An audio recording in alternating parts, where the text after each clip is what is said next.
अस्सलाम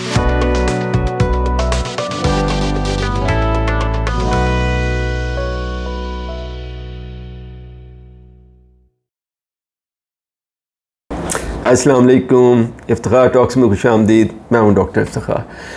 मोहतरम नाज़रीन, अगर आपको शुगर या डायबिटीज़ का मर्ज़ है तो आपको तमाम उम्र इसके साथ रहना है, क्योंकि इसका कोई शाफ़ी इलाज दस्तयाब नहीं है। लेकिन इसका हरगिज़ ये मतलब नहीं है कि आप एक एक्टिव और भरपूर ज़िंदगी नहीं गुजार सकते।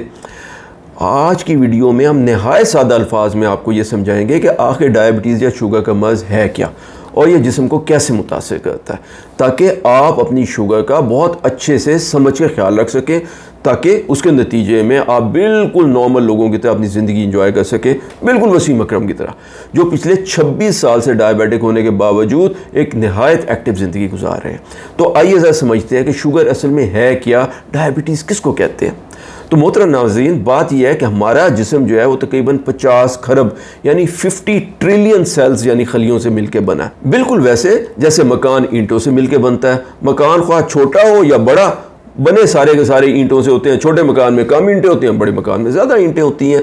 और हर ईंट जो है जिस्म की, यानी उसको हम एक सेल या एक खलिया कह देते हैं, ठीक है।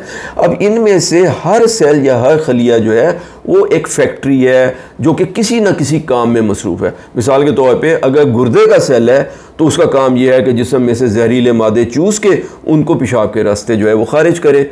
अगर यही सेल दिल का है तो वो खून को पंप करने में लगा हुआ है। अगर ये आँख का सेल है तो हमारी बिनाई का बायस है, उसके ज़रिए हम देखते हैं।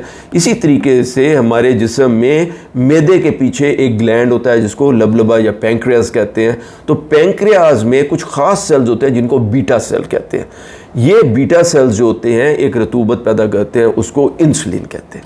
अलगज़ आप देखेंगे कि जिस्म का हर सेल किसी न किसी काम में लगा हुआ है, लेकिन उसको ये काम करने के लिए तवानाई चाहिए। जैसे मसलन देखिए पंखे को, पंखा बिजली से चलता है, यानी वो बिजली को तवानाई के तौर पे इस्तेमाल करता है। इसके मुकाबले में मोटरसाइकिल या मोटर कार हो तो वो आम तौर पे पेट्रोल की तवानाई पे चलते हैं, वो पेट्रोल उनके लिए ईंधन है। हमारे जिस्म के सेल्स या खलिए जो हैं वो ग्लूकोज को अपने ईंधन के तौर पे इस्तेमाल करते हैं। इसीलिए ग्लूकोज जो है वो हमारे जिस्म का मेन ईंधन है। अच्छा, अब हम जो भी खुराक खाते हैं नेचर ने इसीलिए ये बंदोबस्त किया है कि उसका एक बहुत बड़ा हिस्सा ग्लूकोज में कन्वर्ट हो जाता है, यानी खुराक हज़म होने से ग्लूकोज पैदा होना शुरू हो जाता है और वो हमारी आंतों से जज़ब हो के खून में दाखिल हो जाता है। अब यही खून जब घूमते फिरते पूरे जिस्म में जाता है तो जिस जिस सेल जिस खलिए के साथ से गुजरता है वो अपनी ज़रूरत के मुताबिक इसमें से ग्लूकोज जो है वो चुन लेता है, वो अपने अंदर स्टोर कर लेता है, ताकि जब वो काम करे तो इसको तवानाई के तौर पर इस्तेमाल करे। लेकिन यहाँ एक मसला आ जाता है। वो मसला ये है कि हर सेल जो नेचर ने, कुदरत ने बनाया है, उसके ऊपर जिस दरवाजे से गुजर के ग्लूकोज ने सेल के अंदर जाना है उसके ऊपर एक ताला लगा दिया, और ये ताला इंसुलिन की चाबी से खुलता है। वही इंसुलिन जो लबलबे में बीटा सेल पैदा कर रहे हैं। अब कोई बाज़ ये होता है कि इंसुलिन दस्तयाब नहीं होती क्योंकि लबलबा ख़राब हो जाता है और उसके बीटा सेल जो है वो इंसुलिन या तो पैदा नहीं कर रहे होते या बहुत कम मिकदार में पैदा कर रहे हैं, जिसका मतलब ये है कि ताले की चाबी नहीं है या चाबियां कम हैं, ताले ज़्यादा हैं, वो हम उतनी जल्दी उसको खोल नहीं सकते। बाज़ ये होता है कि चाबी मौजूद होती है, यानी इंसुलिन होती है, लेकिन ताला ख़राब हो जाता है, ताले को जंग लग जाता है, तो हम चाबी लगाते हैं लेकिन क्योंकि ताला जैम हुआ है तो वो खुलता नहीं है। दोनों सूरतों में अगर ताला ना खुले, ख्वाह इसलिए कि चाबी नहीं है या ताले को जंग लगा हुआ है, ताला तो नहीं खुला, तो जब ताला नहीं खुलेगा तो गेट भी नहीं खुलता। जब ग्लूकोज के लिए गेट नहीं खुलता तो खून में ख्वाह कितना ही ग्लूकोज क्यों ना हो वो सेल के अंदर दाखिल नहीं हो सकता। चुनाचे सेल जो है उनको ईंधन नहीं मिलता, वो भूखे मरना शुरू हो जाते हैं और अपना काम छोड़ना शुरू कर देते हैं। और इसके मुकाबले में जो हमारे खाना खाने के नतीजे में ग्लूकोज तो मुसलसल खून में शामिल हो रहा है। अब होना ये चाहिए था कि वो जैसे खून में आता है आगे खलिए उसको इस्तेमाल करके खून में से निकाल ले, लेकिन खलिए उसको इस्तेमाल नहीं कर सक रहे। सेल्स के अंदर जो है ग्लूकोज गेट नहीं खुल रहा, उसकी वजह से खून में आहिस्ता आहिस्ता हर खाने के साथ ग्लूकोज की मिकदार बढ़ना शुरू हो जाती है। अब एक नॉर्मल आदमी में ग्लूकोज की मिकदार कभी भी 180 मिलीग्राम पर 100 ml से ज़्यादा नहीं होनी चाहिए, लेकिन जिसमें शुगर या डायबिटीज़ का मसला है उसमें तो ग्लूकोज की मिकदार बहुत ज़्यादा 200 से 300 से 400 से 500 से भी क्रॉस कर जाती है। अब जिस्म में खून में ग्लूकोज की इतनी बड़ी मिकदार होने के 4 बड़े मेन जो है ना नताइज बरामद होते हैं। तो दोस्तों, ये जो 4 नताइज पैदा होते हैं उनको समझने के लिए आइए हम आपको एक ये डायग्राम बताते हैं। क्या ये खून की नाली है। आपको पता है कि हमारे जिस्म के हर हिस्से में खून की नालियाँ जो खून को लेके जा रही हैं, और खून ही तमाम खुराक ले आने का काम करता है। तो हम जब खाना खाते हैं और खाना हमारे मैदे में पहुंचता है, तो खाने का एक बड़ा हिस्सा, नो मैटर हम क्या खा रहे हो, तकरीबन 70% हिस्सा हज़म होने के बाद ग्लूकोज में तब्दील हो जाता है, और ये ग्लूकोज आंतों में आके वहाँ से जज़ब होकर खून में चला जाता है। चुनाचे खाना खाने के बाद जब खुराक से हासिल शुदा ग्लूकोज खून में दाखिल होता है, तो आहिस्ता आहिस्ता खून में ग्लूकोज की मिकदार बढ़ना शुरू हो जाती है। ये जो आपको ग्रीन डॉट, सब्ज़ रंग के डॉट नज़र आ रहे हैं, ये ग्लूकोज है। अच्छा, ये ग्लूकोज से लदा हुआ खून जब खलियों में बॉडी के सेल्स के पास पहुँचता है, तो नॉर्मल आदमी में ये होता है कि ये खलिए उसमें से अपनी ज़रूरत के मुताबिक ग्लूकोज ले लेते हैं अंदर, लेकिन ये ग्लूकोज एक ख़ास रास्ते, ख़ास दरवाजे से होकर अंदर जाता है, जिसके ऊपर एक ताला लगा हुआ है। ये इंसुलिन का ताला है। ये इंसुलिन की चाबी के बगैर नहीं खुलता। तो जिन लोगों को शुगर होती है उनमें या तो इंसुलिन की कमी है, यानी चाबियाँ नहीं होती जो इस ताले को खोल सके, या बाज़ औक़ात इंसुलिन होती है लेकिन तालों को जंग लगा होता है, तो इसलिए चाबी लगाते हैं वो ताला नहीं खुलता। तो दोनों सूरतों में से जो भी सूरत हाल हो, अगर ये ताला नहीं खुलेगा तो खून में शुगर की एक बहुत बड़ी मिकदार होने के बावजूद, इसके बावजूद कि बहुत सारा ग्लूकोज खून में मौजूद है, वो सेलों में दाखिल नहीं हो सकता। तो सेल भूखे मरने शुरू हो जाते हैं, जिसके नतीजे में 3 बातें होती हैं। कि पहली बात यह है कि मरीज़ को इंतहाई शदीद कमज़ोरी महसूस होती है, क्योंकि उसके सेलों को खुराक नहीं मिल रही और वो भूखे मर रहे हैं। इसको दूर करने के लिए उसको भूख बहुत लगती है और वो खूब खाना खाता है, आम आदमियों से बढ़ के खाना खाता है। लेकिन इतना खाना खाने के बावजूद भी, क्योंकि वो ग्लूकोज सेलों में तो दाखिल नहीं हो सकता, वो तो हम आगे देखेंगे पेशाब में ही खारिज हो जाता है, तो उसका वज़न गिरना शुरू हो जाता है। ख़ुसूसी तौर पे मरीज़ की टांगें बहुत जल्दी दुबली होनी शुरू हो जाती हैं। तो इसलिए तो मरीज़ को एक तो बहुत ज़्यादा कमज़ोरी होती है, भूख बहुत लगती है, और इतना खाने के बावजूद भी वज़न गिराता है। यही खून जब आगे चलता है तो इसमें से एक नॉर्मल आदमी में तो होना ये चाहिए कि सेल जो है वो बहुत सारा ग्लूकोज चूस लेते हैं, लेकिन इसमें तो ग्लूकोज इस्तेमाल ही नहीं हुआ, चुनाचे खून में ग्लूकोज की मिकदार बहुत ज़्यादा होनी शुरू हो जाती है।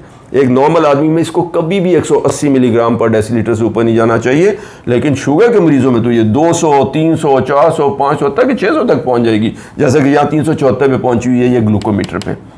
अच्छा, उसके बाद ये खून जो ग्लूकोज से लदा हुआ है बिल्कुल, जब ये गुर्दों में पहुंचता है तो गुर्दों में शुगर लीक होनी शुरू हो जाती है। एक नॉर्मल आदमी के पेशाब में कोई शुगर नहीं होती, क्योंकि गुर्दे सारी शुगर संभाल लेते हैं, लेकिन गुर्दों की भी एक लिमिट है। गुर्दे फिर 180 मिलीग्राम तक की शुगर संभाल लेते हैं। अब यूँ समझिए कि गुर्दा एक गिलास है और उस गिलास का साइज 180 ml है। अब अगर आप उसमें 280 ml पानी डालना चाहेंगे तो पहले 180 ml पे गिलास भर जाएगा। अब ऊपर के 100 ml जब आप डालेंगे तो वो गिलास में से बह बह के बाहर गिर जाएंगे।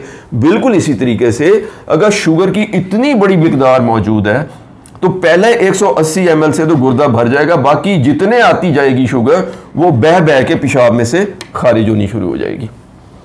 अब ग्लूकोज को पानी से बहुत प्यार है। ग्लूकोज जहाँ पे भी जाता है बहुत सारा पानी अपने साथ लेके जाता है। तो जब बड़ी मिकदार में ग्लूकोज बहना शुरू हो जाता है पेशाब में, तो अपने साथ बहुत सारा पानी भी लेके चला जाता है।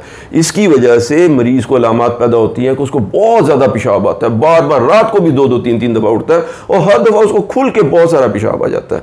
और इतना सारा पेशाब आने के नतीजे में उसमें पानी की कमी हो जाती है, चुनाचे फिर उसको प्यास भी बड़ी लगती है, अक्सर औक़ात उसका मुँह खुश्क हुआ होता है। और फिर एक और जो चीज़ है जो कि बहुत पुराने हकीमों ने भी नोट की थी, वो ये है कि शुगर के मरीज़ों में, क्योंकि बहुत सारी मिकदार में शुगर, ग्लूकोज जिसको हम कहते हैं, यानी मीठा निकल रहा होता है, तो अगर इस मरीज़ का पेशाब कहीं फर्श पे गिरा हो एक कतरा बूंद, तो चूंटियाँ फ़ौरन उसके इर्द गिर्द इकट्ठी हो जाती हैं, क्योंकि उनको खाने में बहुत मीठा लगता है और वो इसको पसंद करती हैं। अच्छा, अब दोस्तों हम जब आगे चलते हैं तो जब खून की इतनी बड़ी मिकदार, ग्लूकोज की इतनी बड़ी मिकदार खून में है, और वो इसलिए होती है कि सेल तो उसको यूज़ ही नहीं कर सक रहे, तो खून की जब इतनी ज़्यादा मिकदार ज़्यादा देर तक खून की नालियों में रहती है, तो जैसे नहर में अगर मिट्टी आ जाए तो फिर अल्टीमेटली वो सिल्ट या भल बन के बैठना शुरू हो जाती है, नालियों को बंद करना शुरू कर देती है। बिल्कुल इसी तरीके से ग्लूकोज खून की नालियों में बैठ के उनमें बंदिश का बायस बनता है और छोटी बड़ी नालियों को बंद करना शुरू कर देता है। और इसके अलावा खुसूसी तौर पे आसाब यानी नर्व्स, जिससे हमें एहसास होता है, ठीक है। जैसे कि मुझे पाँव में अगर कांटा चुभा है या पत्थर है या मेरे जूते में कील है, तो मुझे असाब है जो मैं पैगाम भेजते हैं कि नीचे कोई चीज़ चुभ रही है, तो ये उनको डैमेज करना शुरू कर देता है। तो वैसे तो जिस्म का कोई हिस्सा, कोई खलिया जो है वो इस प्रॉब्लम से महफूज नहीं रह सकता, लेकिन खसूसी तौर पे जिन अज़ा को बड़ा नुकसान पहुंचता है उसमें दिल है, दिमाग और दिमाग के तमाम असाब हैं, यानी महसूस करने वाली जो नसें हैं वो सारी ख़राब होनी शुरू हो जाती हैं। आँखों पे बहुत बुरा असर पड़ता है, क्योंकि आँखों की छोटी छोटी खून की नालियाँ डैमेज होनी शुरू हो जाती हैं, लीक होनी शुरू हो जाती हैं, बंद होनी शुरू हो जाती हैं। एंड टांगों में और पाँव में भी इसी तरीके से एहसास ख़राब होना शुरू हो जाता है। पेशेंट को महसूस नहीं होता कि पाँव पे मक्खी बैठी है या कोई चोट लग गई है, और इसके नतीजे में उसको ज़ख़म होने शुरू हो जाते हैं। तो पाँव पे या जिस्म पे कहीं पे भी ज़ख़म हो तो फिर शुगर के मरीज़ में वो ठीक नहीं होता, और इसके साथ साथ इन्फेक्शन बहुत ज़्यादा हो जाते हैं उनको। क्यों? इसलिए कि जरासीम चूंटियों की तरह दीवाने हैं ग्लूकोज के, और क्योंकि इस मरीज़ के खून में ग्लूकोज बहुत होता है तो उनको खाने को खूब जो है ना खुराक मिलती है, इसलिए उनको फटाफट वो हमला करते हैं हर ज़ख़म के ऊपर। तो दोस्तों ये वो अलामात हैं और ये वो पूरा सीक्वेंस है कि किस तरीके से शुगर यानी डायबिटीज़ एक मरीज़ के लिए मसाइल खड़े करती है। नाजरीन, उम्मीद है कि आप डायबिटीज़ यानी शुगर के मर्ज़ से जिस्म पे जो असरात मुरतब होते हैं उनको अच्छी तरह समझ गए होंगे। लिविंग विद डायबिटीज़ के सिलसिले की जो हमारी अगली वीडियो है उसमें हम आपको बताएंगे कि शुगर से मरीज़ में कौन कौन सी अलामात यानी सिम्टम्स पैदा होती हैं। यानी अगर किसी शख्स में आप वो अलामात देखें तो फिर इस बात का शुबा आपके दिल में पैदा होना चाहिए कि कहीं इसको शुगर तो नहीं है, और उसके फिर मुनासिब टेस्ट होने चाहिए। ये बड़ी बड़ी जो अलामात हैं वो 12 अलामात हैं। अगली वीडियो में हम आपको उन अलामात की तफसील बताएंगे। अगर आपको हमारी आज की वीडियो पसंद आई हो तो इसे लाइक ज़रूर कीजिएगा, और सदका जारिया के तौर पे अपने उन अजीज़ों और दोस्तों से भी ज़रूर शेयर कीजिएगा जिनको डायबिटीज़ यानी शुगर है। और हमारे चैनल इफ्तिखार टॉक्स को सब्सक्राइब कर लें, और हाँ, बेल आइकॉन दबाना ना भूलें, ताकि हर नई वीडियो जो हम आपके लिए पेश करेंगे उसकी नोटिफिकेशन आपको फ़ौरन मौसूल हो जाए। अपना और अपने आसपास के लोगों का बहुत ख्याल रखिए, अपनी शुगर का भी ख्याल रखा कीजिए। अल्लाह हम सबका हामी और नासिर हो। अस्सलामु अलैकुम व रहमतुल्लाहि व बरकातुहू।